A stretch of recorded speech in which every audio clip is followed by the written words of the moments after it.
Hello everyone, आज हम लोग पढ़ने वाले हैं क्लास 11th की हिंदी की बुक से गलता लोहा का पार्ट 2। तो चलिए चैप्टर को स्टार्ट करते हैं। यहाँ लिखा है, प्राइमरी स्कूल की सीमा लांघते ही मोहन ने छात्रवृत्ति प्राप्त कर त्रिलोकसी मास्टर की भविष्यवाणी को किसी हद तक सिद्ध कर दिया। तो साधारण हैसियत वाले यजमानों की पुरोहिताई करने वाले वंशीधर तिवारी का हौसला बढ़ गया और वे भी अपने पुत्र को पढ़ा लिखा कर आदमी बनाने का स्वप्न देखने लगे। तो जैसे ही मोहन ने प्राइमरी स्कूल की पढ़ाई को कंप्लीट कर लिया तो उसे स्कॉलरशिप मिल गई। छात्रवृत्ति मीन्स स्कॉलरशिप जैसे ही मिल जाती है तो त्रिलोकसी मास्टर जो ये भविष्यवाणी करते थे कि मोहन एक दिन बड़ा होकर ज़रूर एक बड़ा आदमी बनेगा, तो जैसे ही उसे छात्रवृत्ति मिल जाती है, स्कॉलरशिप मिल जाती है, तो उनकी भविष्यवाणी को मोहन ने किसी हद तक सिद्ध कर दिया था, यानी साबित कर दिया था। तो साधारण हैसियत वाले यजमानों की पुरोहिताई करने वाले वंशीधर तिवारी। अब मोहन के पिता का क्या नाम था? वंशीधर तिवारी, राइट। और यहाँ पर यजमान किसे कहा गया है? यजमान उसे कहा गया है जिसकी पूजा पाठ करते थे, आराधना करते थे। कौन? मोहन के पिताजी, राइट। और साधारण हैसियत रखने वाले, साधारण हैसियत वाले यजमान का मतलब है कि वो लोग जिनके बच्चे ज़्यादा पढ़े लिखे नहीं होते थे, पढ़ते थे लेकिन पढ़ाई लिखाई फिर छोड़कर वो अपने काम में ही लग जाया करते थे। तो ऐसे ही लोगों को साधारण हैसियत वाला कहा गया है। और यजमान का मतलब होगा कि वो लोग जो पूजा पाठ करवाते थे, आराधना करवाते थे। और पुरोहिताई का मतलब होता है पूजा पाठ का काम करने वाला, राइट। और पुरोहिताई का काम कौन करते थे? वंशीधर तिवारी करते थे। तो जैसे ही साधारण हैसियत वाले यजमान, यानी जिनके बच्चे ज़्यादा पढ़े लिखे नहीं थे, जो खुद ज़्यादा पढ़े लिखे नहीं थे, ऐसे लोगों की पुरोहिताई करने वाले वंशीधर तिवारी का हौसला बढ़ गया। क्यों बढ़ गया? क्योंकि उनका बेटा मोहन प्राइमरी स्कूल कंप्लीट करने के बाद उसे स्कॉलरशिप भी मिल गई थी। वंशीधर तिवारी भी अपने पुत्र को पढ़ा लिखा कर बड़ा आदमी बनाने का स्वप्न देखने लगे। वो भी चाहते थे कि मोहन बड़ा होकर एक पढ़ा लिखा बड़ा आदमी बने। पीढ़ियों से चले आते पैतृक धंधे ने उन्हें निराश कर दिया था। अब खानदान के लोग शुरू से ही पुरोहिताई का काम क्या करते थे, यानी कि पूजा पाठ करने का काम क्या करते थे, राइट। तो जो पुरोहिताई का काम उनकी पीढ़ियों से चली आ रही थी, उनके पूर्वज से चली आ रही थी, तो ये जो धंधा था, यानी ये जो पैतृक धंधा था, ये पैतृक काम जो था, वंशीधर तिवारी को निराश कर दिया गया था। क्योंकि इससे उन्हें ज़्यादा इनकम नहीं होती थी। दान दक्षिणा की बुद्धि पर वे किसी तरह परिवार का आधा पेट भर पाते थे। अब जैसे ही उनके पास दान दक्षिणा आती थी, उतने में ही उनका गुजारा होता था, उतने में ही वो अपने परिवार का गुजारा किया करते थे और जीवन यापन क्या करते थे। मोहन पढ़ लिख कर वंश का दारिद्र्य मिटा दे, ये उनकी हार्दिक इच्छा थी। तो वो चाहते थे कि मोहन पढ़ लिख कर बड़ा हो और बड़ा आदमी बने और अपने परिवार का दारिद्र्य यानी कि गरीबी मिटा दे, ये उनकी हार्दिक इच्छा थी, यानी उनकी दिली इच्छा थी। लेकिन इच्छा होने भर से ही सब कुछ नहीं हो जाता। अब सिर्फ इच्छा हो, इससे कुछ नहीं होता, बल्कि उसके लिए काम करना पड़ता है। आगे की पढ़ाई के लिए जो स्कूल था वो गांव से 4 मील दूर था। अब मोहन के पिताजी ये चाहते थे कि उनका बेटा पढ़ लिख कर बड़ा आदमी बने और अपने परिवार की गरीबी को मिटाए। तो यही उनकी सिर्फ दिली इच्छा थी। और सिर्फ दिली इच्छा होने से काम नहीं चलता, इसके लिए काम करना पड़ता है, पढ़ना पड़ता है, राइट। तो आगे की पढ़ाई के लिए जो स्कूल था वो गांव से 4 मील दूर था। 2 मील की चढ़ाई के अलावा बरसात के मौसम में रास्ते में पड़ने वाली नदी की समस्या अलग थी। अब 2 मील की चढ़ाई के साथ साथ बरसात के मौसम में रास्ते में पड़ने वाली नदी की अलग प्रॉब्लम थी। क्यों थी? क्योंकि बरसात के मौसम में नदी भर जाया करती थी। तो भी हम वंशीधर ने हिम्मत नहीं हारी और लड़के का नाम स्कूल में लिखा दिया। लेकिन वंशीधर ने फिर भी अपने बेटे का नाम, मोहन का नाम स्कूल में लिखा दिया। बालक मोहन लंबा रास्ता तय कर स्कूल जाता और छुट्टी के बाद थका मांदा घर लौटता तो पिता पुराणों की कथाओं से विद्या व्यसनी बालकों का उदाहरण देकर उसे उत्साहित करने की कोशिश करते रहते। जब बालक मोहन यानी मोहन तो बच्चा ही था, तो मोहन जब लंबा रास्ता तय कर स्कूल जाता और छुट्टी के बाद लंबा रास्ता तय कर वो थका मांदा घर लौटा, तो पिता पुराणों की कथाओं से यानी कहानियों से विद्या व्यसनी यानी कि पढ़ाई में इंटरेस्ट रखने वाले बालकों, लड़कों, स्टूडेंट्स का उदाहरण देकर उसे उत्साहित करने की कोशिश करते रहते, उसे मोटिवेट करने की कोशिश करते रहते। वर्षा के दिनों में नदी पार करने की कठिनाई को देखते हुए बंशीधर ने नदी पार के गांव में एक यजमान के घर पर मोहन का डेरा तय कर दिया था। अब वर्षा के दिनों में नदी का पानी उफान पर होता है, नदी में पानी भर जाया करती है और नदी पार करने में कठिनाइयाँ होती हैं।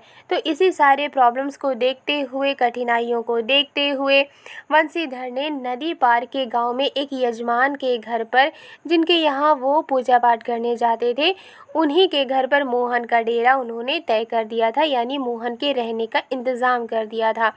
नदी के कठिनाइयों को देखते हुए भी बंशीधर ने नदी के उस पार एक यजमान के घर पर मोहन का रहने का इंतज़ाम उन्होंने कर दिया था। घर के अन्य बच्चों की तरह मोहन खा पीकर स्कूल जाता और छुट्टियों में नदी उतार पर होने पर गांव लौट आता था। अब घर के दूसरे बच्चों की तरह ही मोहन खा पीकर स्कूल जाता था और छुट्टियों में जब नदी उतार पर होती थी, यानी नदी के पानी का लेवल जब कम हो जाता था, तब वो गांव लौट आता था। संयोग की बात, एक बार छुट्टी के पहले दिन जब नदी का पानी उतार पर ही था और मोहन कुछ घसियारों के साथ नदी पार कर घर आ रहा था, तो पहाड़ी के दूसरी ओर भारी वर्षा होने के कारण अचानक नदी का पानी बढ़ गया। तो एक बार छुट्टी जब मिली, छुट्टियों के दिनों में छुट्टी के पहले दिन ही जब नदी का पानी उतार पर था, यानी नदी के पानी का लेवल कम था और मोहन कुछ घसियारों के साथ यानी घास काटने वालों के साथ नदी पार कर घर आ रहा था, तो पहाड़ी के दूसरी ओर भारी बारिश होने की वजह से अचानक नदी का पानी बढ़ गया। पहले नदी की धारा में झाड़ झंखाड़ और पात पतेल आने शुरू हुए, तो अनुभवी घसियारों ने तेजी से पानी को काटकर आगे बढ़ने की कोशिश की, लेकिन किनारे पहुंचते ना पहुंचते मटमैले पानी का रेला उन तक आ ही पहुंचा। तो पहले नदी की जब धारा आई, तो उस धारा के साथ झाड़ झंखाड़ थे। झाड़ झंखाड़ मीन्स जो पौधे होते हैं नदियों में, वो पौधे भी बहने लगे और पात पतेल यानी पत्ते वत्ते जो होते हैं वो भी नदी की धारा के साथ बहने शुरू हुए। तो अनुभवी घसियारों ने, वो एक्सपीरियंस्ड तो थे ही, उन्हें घास काटने का एक्सपीरियंस था, तो वो तेज़ी से पानी को काट कर आगे बढ़ने की कोशिश करने लगे। लेकिन किनारे पर पहुंचने वाले थे, अभी किनारे पर पहुंचे नहीं थे, तब तक मटमैले पानी का रेला यानी जो पानी था नदी का, वो मटमैला हो गया था। मटमैला क्यों हो गया था? क्योंकि नदी का पानी अपने साथ मिट्टी को भी बहा कर ला रहा था, इसलिए पानी का रंग मटमैला हो गया था। राइट। तो किनारे तक नहीं पहुँचे थे, किनारे तक पहुँचने से पहले ही मटमैले पानी का रेला बहाव उन तक आ ही पहुँचा। वे लोग किसी प्रकार सकुशल यानी अच्छी तरह इस पार पहुँचने में सफल हो सके। इस घटना के बाद बंशीधर घबरा गए और बच्चे के भविष्य को लेकर चिंतित रहने लगे। और उस घटना के बाद बंशीधर घबरा गए और अपने बच्चे यानी मोहन के फ्यूचर को लेकर चिंतित रहने लगे। बिरादरी के एक संपन्न परिवार का युवक रमेश उन दिनों लखनऊ से छुट्टियों में गांव आया हुआ था। बिरादरी मीन्स उन्हीं के खानदान का एक संपन्न परिवार का युवक। संपन्न मीन्स गरीब नहीं था, बल्कि खाते पीते घर का था, यानी अमीर घर का था। तो उनके खानदान का एक संपन्न परिवार का युवक जिसका नाम रमेश था, वो उन दिनों लखनऊ से छुट्टियों में गांव आया हुआ था। वो कहाँ का रहने वाला था? लखनऊ का रहने वाला था। और वो गांव कब आया था? छुट्टियों के दिनों में आया हुआ था। बातों बातों में बंशीधर ने मोहन की पढ़ाई के संबंध में उससे अपनी चिंता प्रकट की, तो उसने न केवल अपनी सहानुभूति जतलाई, बल्कि उन्हें सुझाव दिया कि वे मोहन को उसके साथ ही लखनऊ भेज दें। घर में जहाँ 4 प्राणी हैं, एक और बढ़ जाने में कोई अंतर नहीं पड़ता, बल्कि बड़े शहर में रहकर वो अच्छी तरह पढ़ लिख सकेगा। तो जब मोहन के पिताजी बंशीधर और रमेश बात कर रहे थे, तो बातों बातों में ही बंशीधर ने मोहन की पढ़ाई से रिलेटेड अपनी चिंता प्रकट की। तो रमेश ने ना सिर्फ अपनी सिंपैथी जतलाई, अपनी सहानुभूति जतलाई, बल्कि उन्हें ये सुझाव दिया यानी आइडिया दिया कि वे मोहन को उसके साथ ही यानी रमेश के साथ ही लखनऊ भेज दें। घर में जहाँ 4 प्राणी हैं, अब रमेश के घर में कितने लोग थे? 4 लोग थे। वो कहता है कि जहाँ घर में 4 प्राणी हैं यानी 4 मेंबर्स हैं, एक और बढ़ जाने में कोई अंतर नहीं पड़ता यानी कोई फ़र्क नहीं पड़ता, बल्कि बड़े शहर में यानी लखनऊ में रहकर वह यानी मोहन अच्छी तरह पढ़ लिख सकेगा। ये आइडिया कौन देता है? रमेश देता है वंशीधर को। वंशीधर को जैसे रमेश के रूप में साक्षात भगवान मिल गए हों। अब इस ऑफ़र को सुनकर वंशीधर को रमेश एक भगवान के रूप में लगने लगा था। उनकी आंखों में पानी छलछलाने लगा, उनकी आंखों में आंसू भर जाते हैं, उनकी आंखों में आंसू भर गए। भरे गले से वे केवल इतना ही कह पाए कि बिरादरी का यही सहारा होता है। वो सिर्फ इतना कह पाए कि ख़ानदान का यही सहारा होता है कि मुसीबत के वक्त, संकट के वक्त वो साथ देता है। छुट्टियां शेष होने पर रमेश वापस लौटा तो माँ बाप और अपनी गांव की दुनिया से बिछुड़कर सहमा सहमा सा मोहन भी उसके साथ लखनऊ आ पहुंचा। अब छुट्टियां जैसे ही कंप्लीट होती हैं, रमेश वापस लखनऊ पहुंच जाता है और मोहन भी उसके साथ जाता है। अपनी माँ बाप और अपने गांव की दुनिया को छोड़कर वो सहमा सहमा सा लखनऊ पहुंच जाता है। अब मोहन की ज़िंदगी का एक नया अध्याय शुरू हुआ, क्योंकि मोहन लखनऊ में नया नया था, वहीं से उसकी पढ़ाई भी होनी थी, वहीं से वो आगे की पढ़ाई करता। इसलिए यहाँ पर कहा गया है कि अब मोहन की ज़िंदगी का एक नया अध्याय शुरू हुआ। घर की दोनों महिलाओं, जिन्हें वह चाची और भाभी कहकर पुकारता था, का हाथ बटाने के अलावा धीरे धीरे वो मोहल्ले की सभी चाचियों और भाभियों के लिए कामकाज में हाथ बटाने का साधन बन गया। अब जैसे ही वो लखनऊ पहुंचता है मोहन, तो रमेश के घर में 2 लेडीज़ थीं, 2 महिलाएं थीं, जिन्हें वो चाची और भाभी कहकर पुकारा करता था। अब धीरे धीरे वो उसके हाथ अपनी चाची और भाभी के काम काज में वो हाथ बटाने लगा, और सिर्फ अपनी चाची और भाभी के काम में हाथ बटाने के अलावा यानी उनके काम में मदद करने के अलावा मोहल्ले की सभी चाचियों और भाभियों के लिए वो उनके कामों में हाथ बटाया करता था, उनके काम में हेल्प किया करता था। मोहन थोड़ा दही तो ला दे बाज़ार से, मोहन ये कपड़े धोबी को तो दे आ, मोहन 1 किलो आलू तो ला दे। तो यहाँ पर बहुत सारे लोग यानी कि मोहल्ले की भी चाची और भाभी और रमेश के घर में भी जो लेडीज़ थी, जिन्हें मोहन चाची और भाभी कहा करता था, वो हमेशा उससे काम करवाया करती थी। राइट। औसत दफ्तरी बड़े बाबू की हैसियत वाले रमेश के लिए मोहन को अपना भाई बिरादर बतलाना अपने सम्मान के विरुद्ध जान पड़ता था, और उसे घरेलू नौकर से अधिक हैसियत वो नहीं देता था। अब रमेश क्या था? रमेश की पोस्ट बड़े बाबू की थी, और इसी हैसियत से वो मोहन को अपना भाई बिरादर बतलाना उसे शर्म आता था।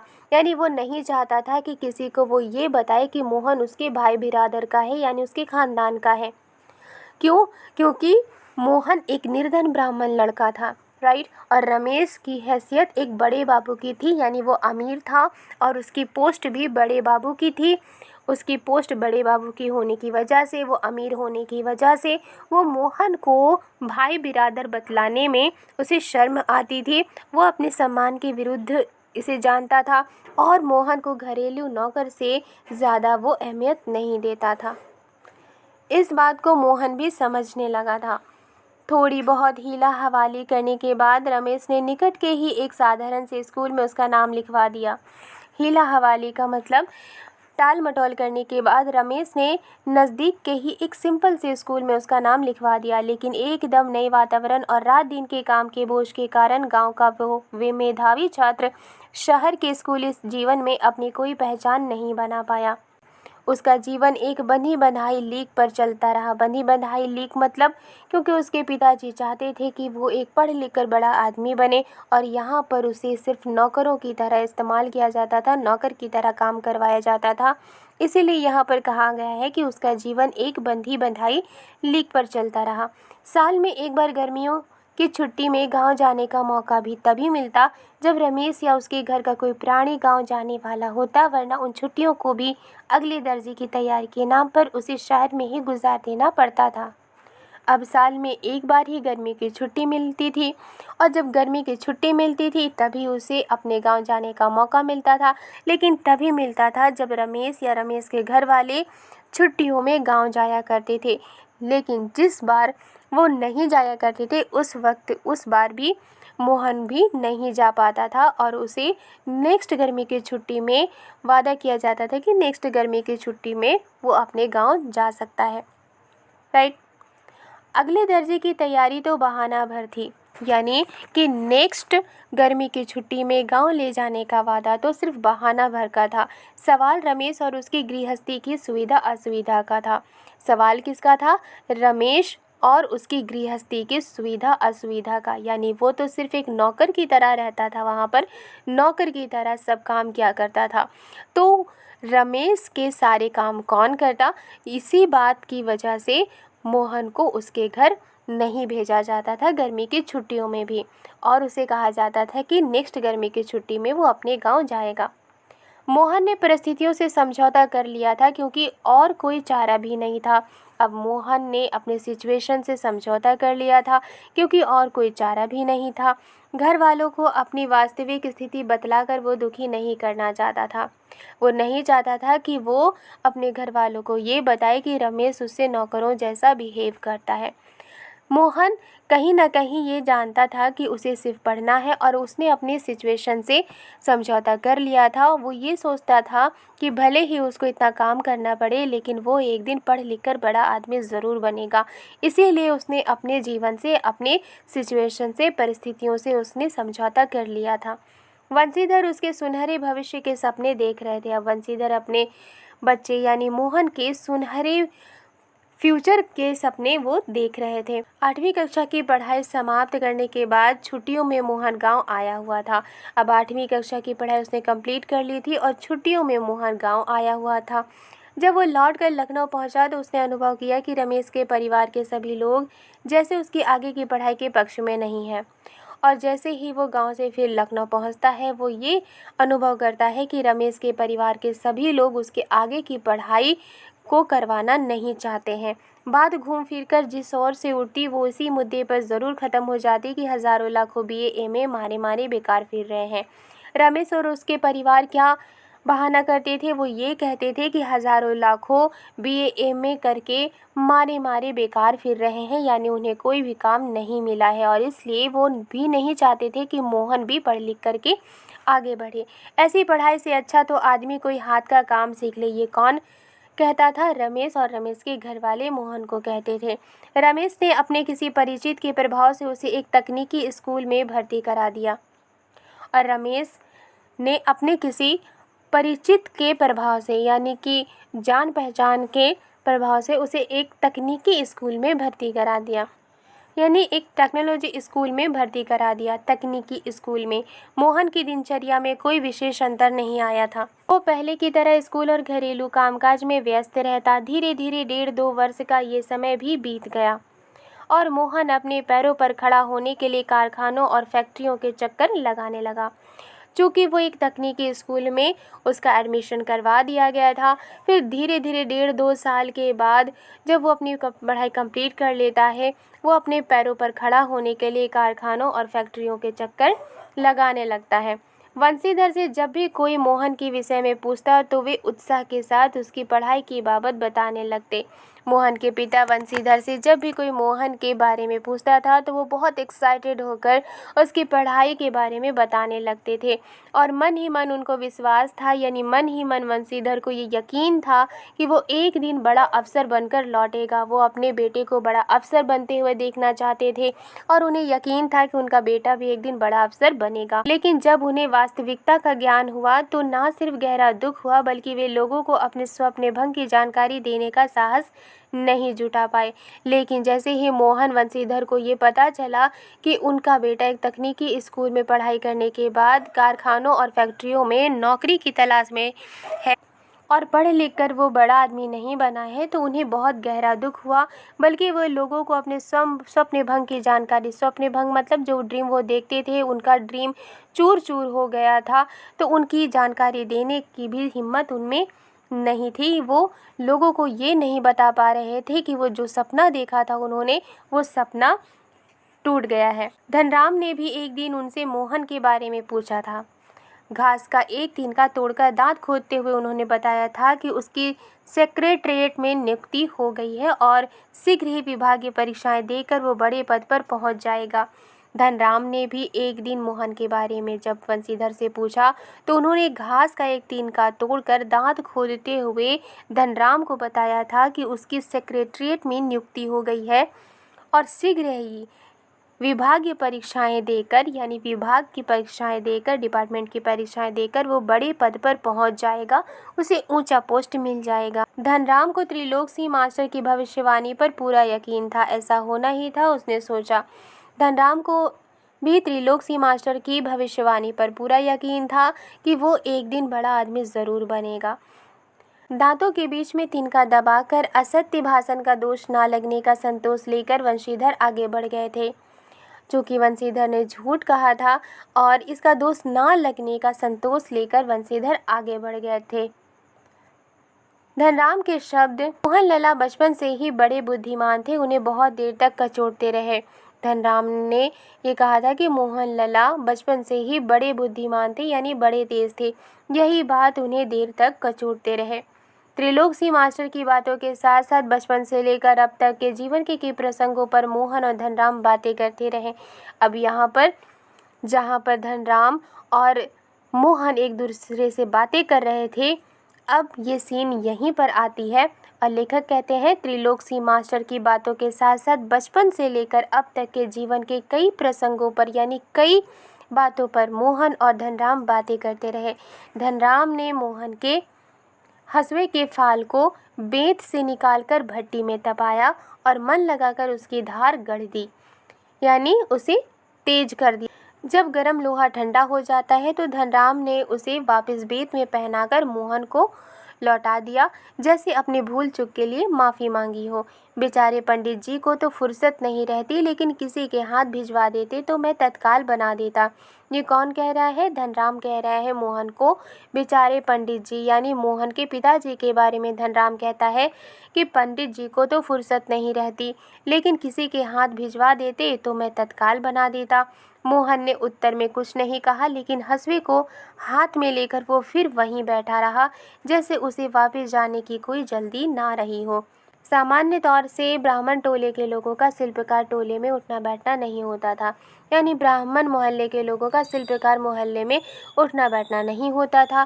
किसी कामकाज के सिलसिले में यदि शिल्पकार टोले में आना ही पड़ा तो खड़े खड़े बातचीत निपटा ली जाती थी।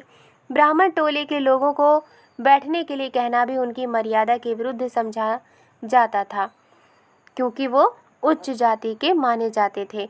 पिछले कुछ वर्षों से शहर में जा रहने के बावजूद मोहन गांव की इन मान्यताओं से अपरिचित हो, ऐसा संभव नहीं था। यानी कि भले ही लखनऊ में मोहन रहता हो, लेकिन वो इन सारी मान्यताओं से अपरिचित हो, उसे ये ना मालूम हो, ऐसा संभव ही नहीं था। वो ये जानता था कि वो उच्च जाति का है और लोग उसे आदर की दृष्टि से देखते हैं, ठीक है। और ब्राह्मण लोगों का शिल्पकार लोगों के मोहल्ले में उठना बैठना ज़्यादा नहीं था, तो ये बात मोहन अच्छी तरह से जानता था। धनराम मन ही मन उसके व्यवहार से असमंजस में पड़ा था, लेकिन प्रकट में उसने कुछ नहीं कहा और अपना काम करता रहा।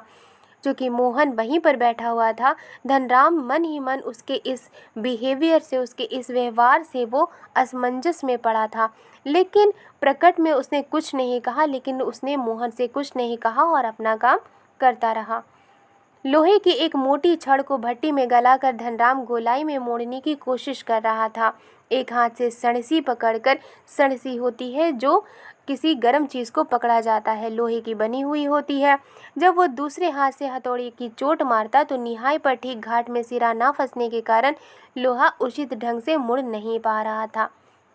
मोहन कुछ देर तक उसे काम करते हुए देखता रहा, फिर जैसे अपना संकोच त्याग कर उसने दूसरी पकड़ से लोहे को स्थिर कर लिया।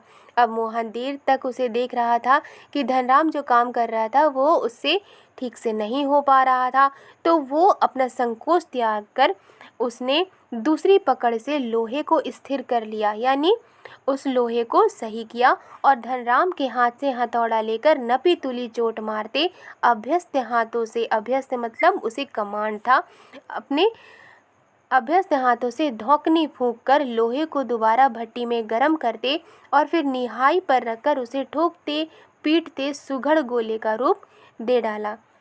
मोहन का ये हस्तक्षेप इतनी फुर्ती और आकस्मिक ढंग से हुआ था कि धनराम को चूक का मौका ही नहीं मिला। मोहन ने जिस तरह से इंटरफेयर करके उसे गोले का रूप दे डाला था और उसकी जो फुर्ती थी और इस आकस्मिक ढंग से हुआ था, यानी अचानक ही उसने धनराम के हाथों से लेकर ये काम किया था और गोले का रूप दिया था। धनराम को चूक का मौका ही नहीं मिला। वो अवाक मोहन की ओर देखता रहा, वो हैरत से मोहन की ओर देखता रहा।